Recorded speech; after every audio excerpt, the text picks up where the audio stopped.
You're listening to The Philosopher's Note on Happy for No Reason. More wisdom in less time.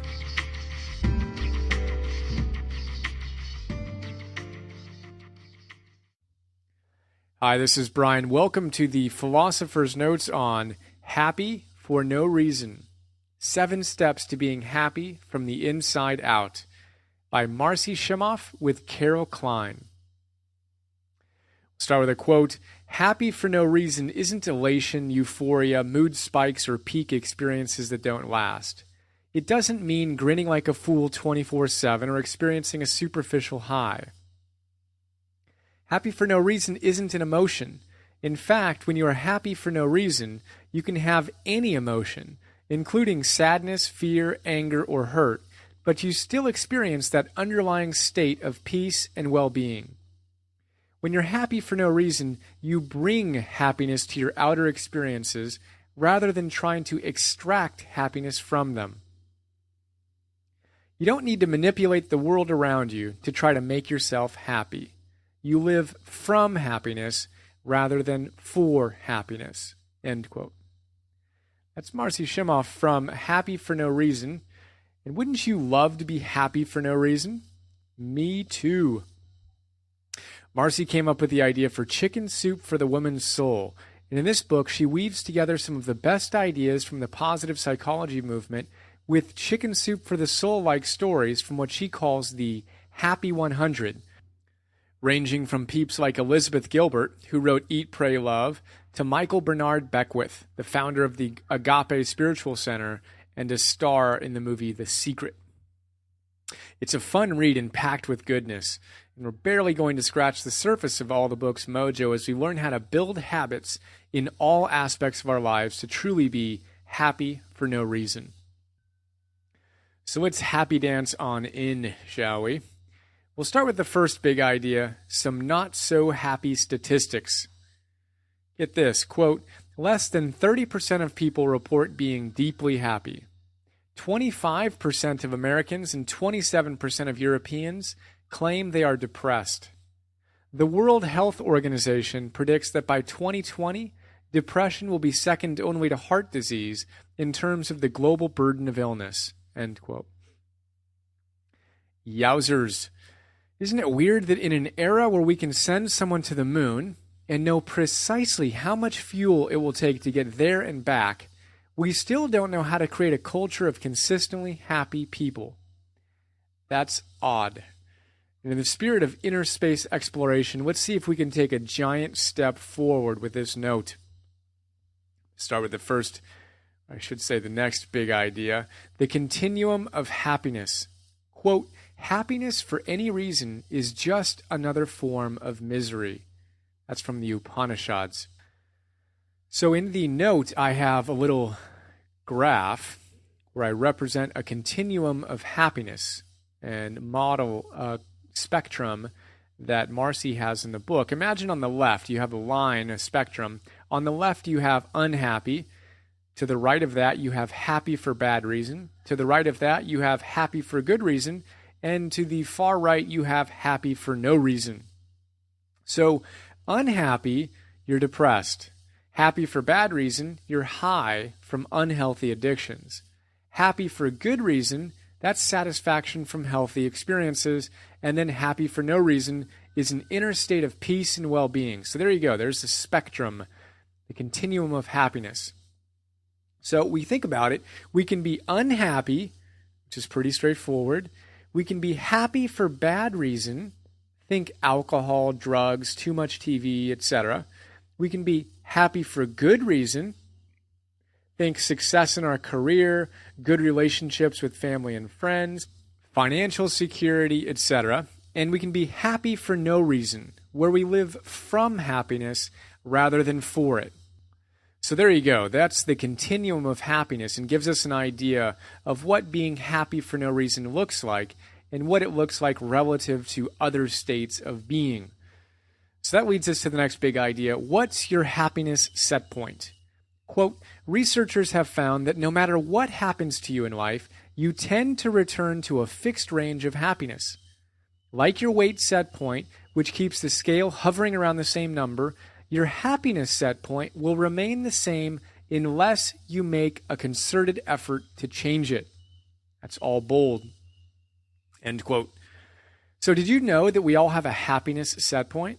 It's fascinating stuff that researchers are discovering. As Marcy says, quote, in fact, there was a famous study conducted that tracked people who'd won the lottery, what many people think of as the ticket to the magic kingdom of joy.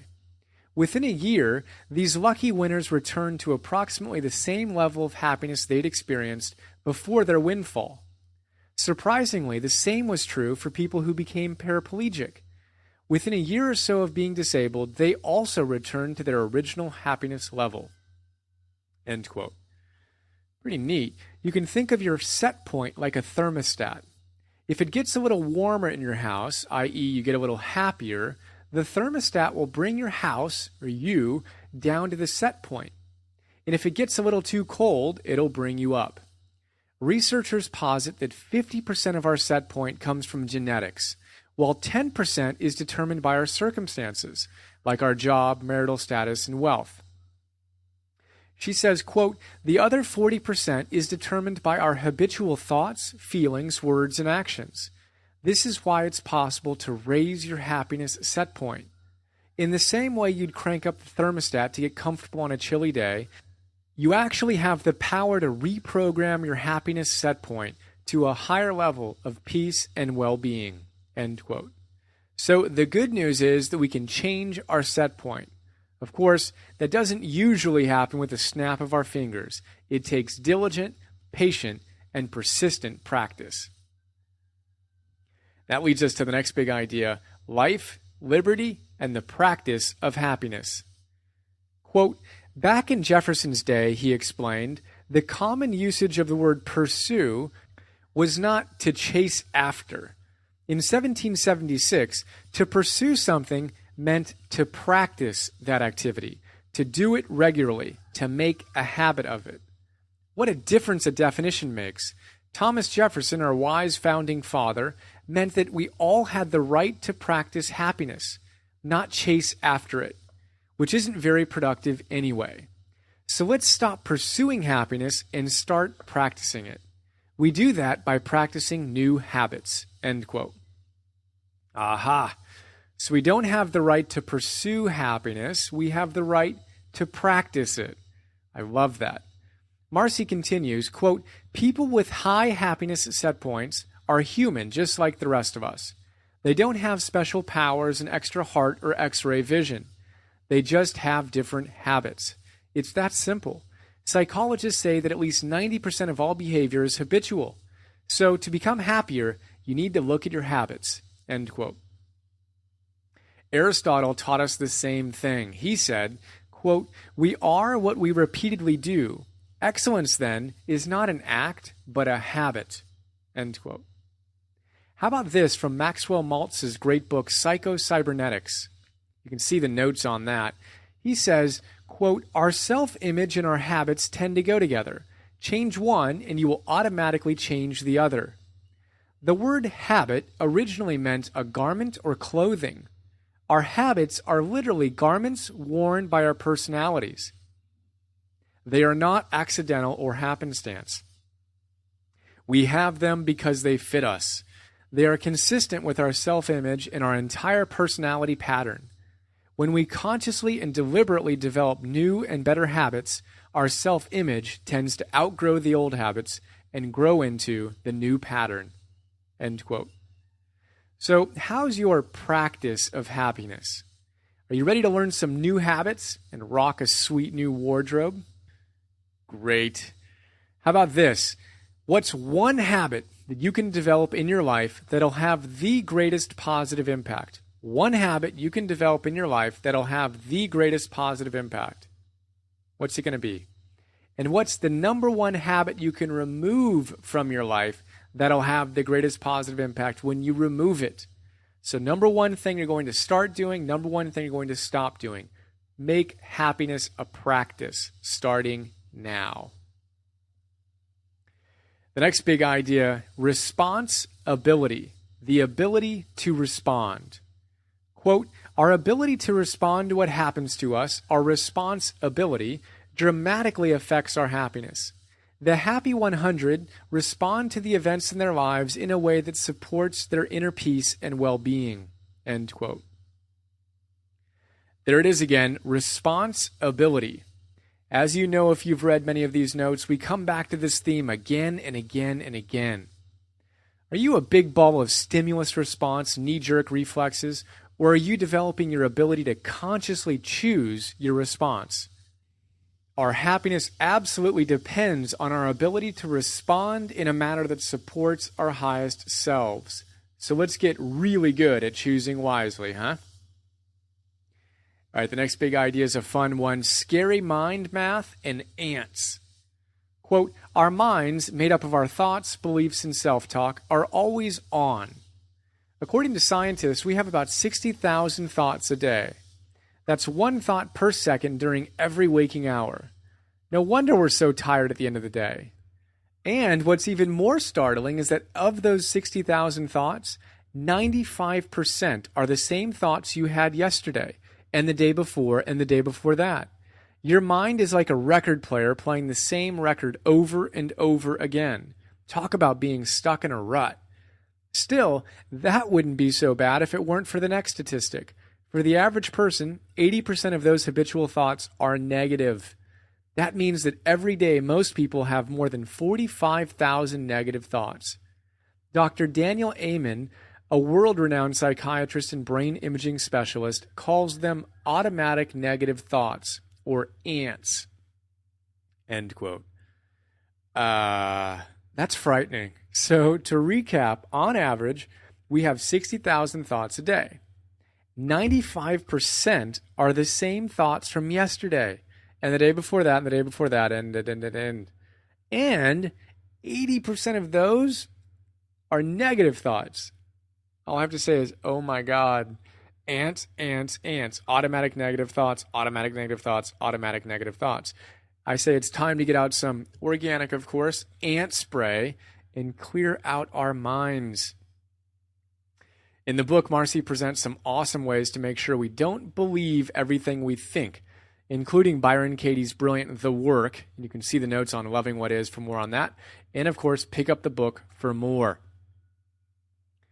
All right, the next big idea is Velcro versus Teflon. Quote, we're still hardwired the same way. We pay more attention to the negative than to the positive. As the psychologist and brain researcher Dr. Rick Hansen explained to me during our interview, our brains are Velcro for negativity and Teflon for positivity. Our negative experiences stick to us like Velcro, while our positive experiences slide right off us like Teflon. In fact, researchers have found that it takes numerous positive experiences to overcome a single negative one. Unfortunately, this wiring turns out to be disastrous for our happiness. End quote. There's a great section in the book on the fact that we're descended from the nervous Nellies and fearful Franks of the tribe. The peeps who really paid attention to the threats in the environment were the ones who survived long enough to have kids, who then had kids, who then had us. As a result, in short, we have a negativity bias, such that negativity makes a greater impression on our brains, and we have hot amygdalas, such that if we're not careful, we're going to have a lot more fight-or-flight adrenaline running through our system than we want or need. How do we deal with that? Again, it goes back to rewiring. Marcy says, quote, I'm not talking about wishful thinking or simply deciding to be happier. That's like pasting a smiley face over our pain, or spreading a laying of icing over a cake that's burned to a cinder. The bad stuff is still there. What I'm talking about is accessing the higher center of your brain, your neocortex, to reverse the negativity bias and override your primitive alarm system. End quote. All right, that brings us to the next big idea. Incline your mind toward joy. Quote, one evening a Cherokee elder told his grandson about the battle that goes on inside of people. He said, my son, the battle is between the two wolves that live inside us all. One is unhappiness. It is fear, worry, anger, jealousy, sorrow, self-pity, resentment, and inferiority. The other is happiness. It is joy, love, hope, serenity, kindness, generosity, truth, and compassion. The grandson thought about it for a minute and then asked his grandfather, "Which wolf wins?" The old Cherokee simply replied, "The one you feed." End quote. I love that.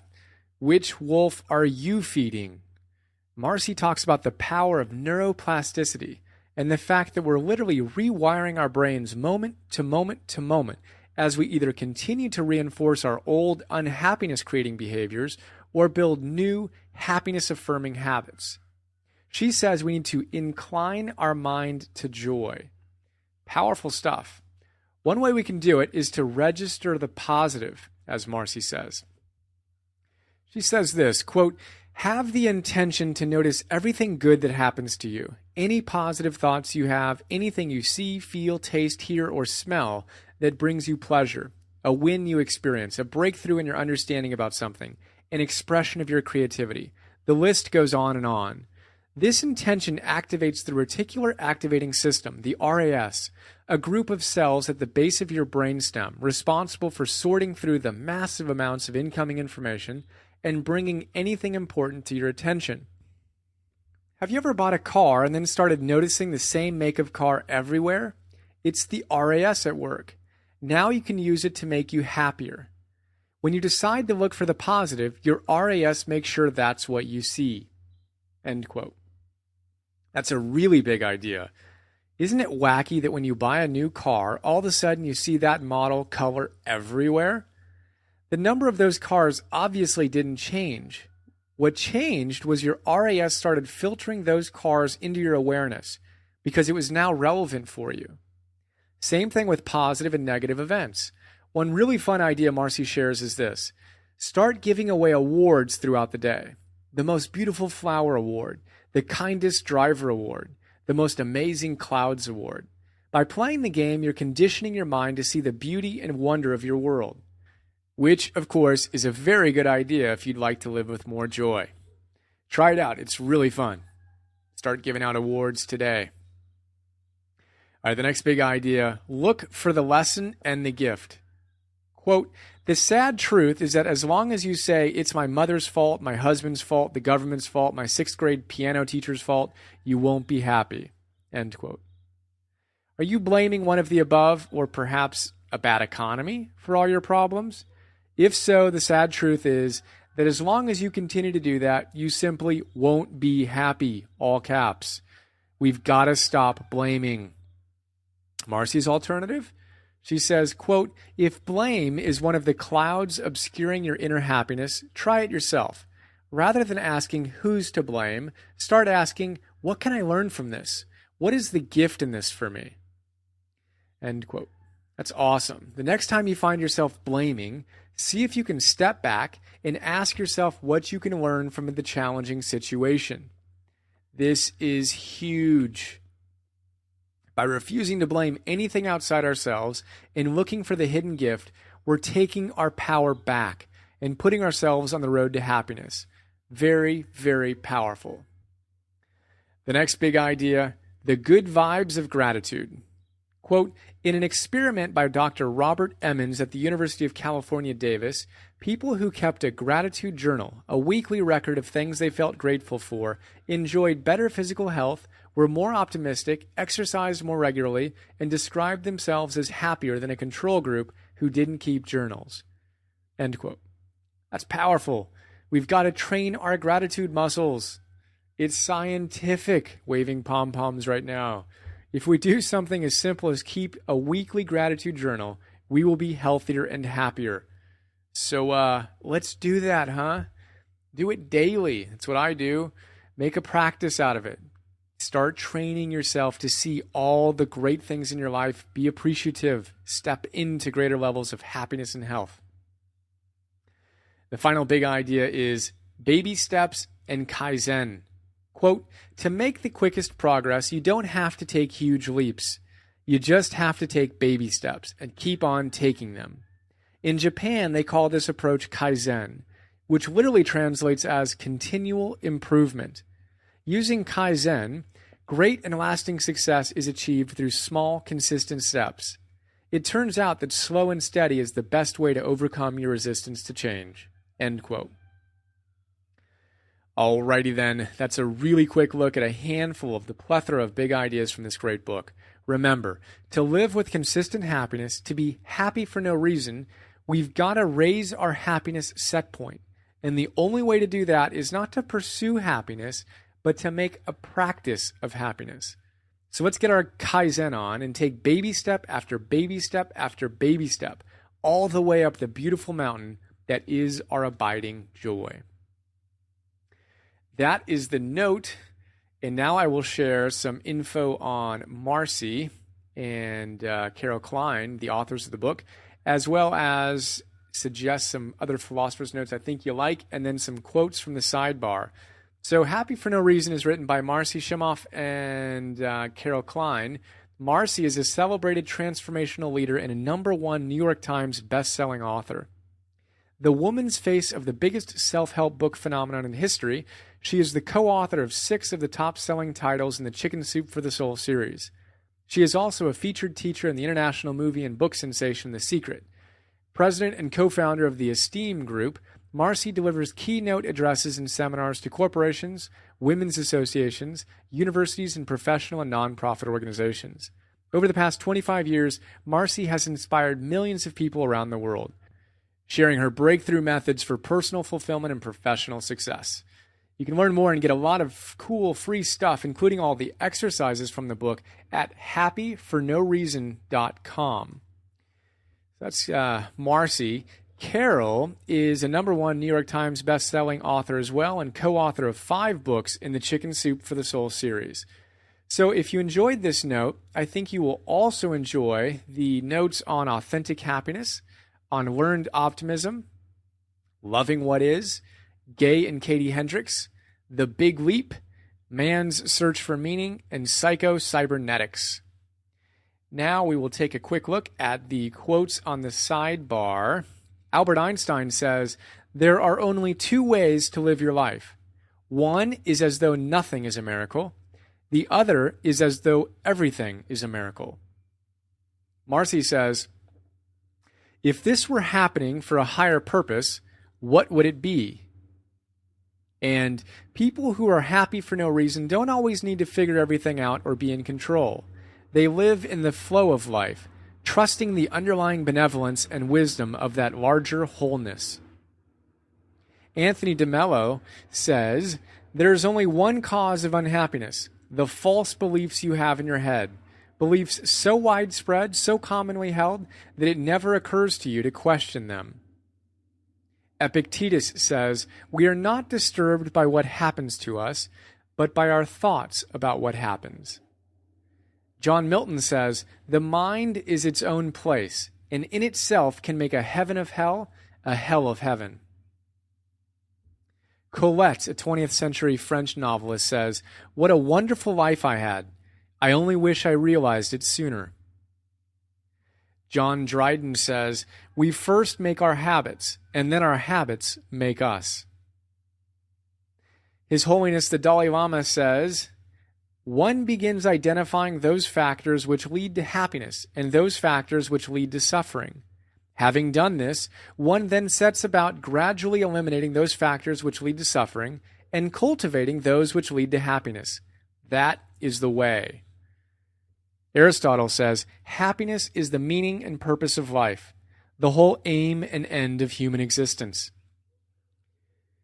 Marcy says, "Unfortunately, most people put more energy into planning which car they're going to buy than into raising their level of happiness." The next 3 quotes are also from Marcy. She says, "In 1977, Dr. Michael Fordyce, a psychologist and author of The Psychology of Happiness, published the groundbreaking results of his experiment, showing that students asked to study the habits of happy people actually increased their happiness and life satisfaction by just learning about the subject." When you experience your inner innate happiness and are happy for no reason, you still enjoy the things in your life, but you don't look to them to make you happy. And finally, what would our lives be like if we could all be happy no matter what? Well, there you go. That's a quick look at Happy for No Reason, a great book about the 7 steps to being happy from the inside out. I hope you enjoyed the note. Look forward to sharing more And here's to happiness for no reason. Have a great day.